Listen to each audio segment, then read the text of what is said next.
Welcome to the Learning Pines YouTube. We hope this video helps. In this video, I will explain how to choose safe care and understand risks of injecting Mediphorm hyaluronic acid in biceps.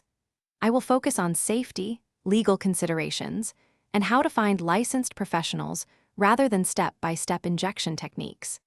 This helps you avoid harm and make informed choices. If you are exploring cosmetic or functional injections, consult a board-certified clinician and follow local regulations before proceeding. In this video, I will explain common risks and how to recognize complications after biceps filler procedures so you can seek prompt help. I describe signs like unusual pain, rapid swelling, color change, or spreading redness that merit immediate attention. Knowing these warning signs helps you act quickly and communicate clearly with emergency or specialist teams. Always prioritize safety over aesthetics and choose licensed, experienced providers for any injectable treatments. In this video, I will explain how to vet clinics and practitioners for injectable treatments to reduce risk. Ask detailed questions about training, experience with biceps augmentation, complication rates, and how they handle emergencies.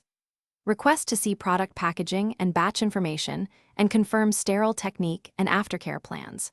A reputable clinic will be transparent and prioritize safety over quick results, and they will refuse unsafe requests. Thanks for watching. Consider subscribing if we helped you.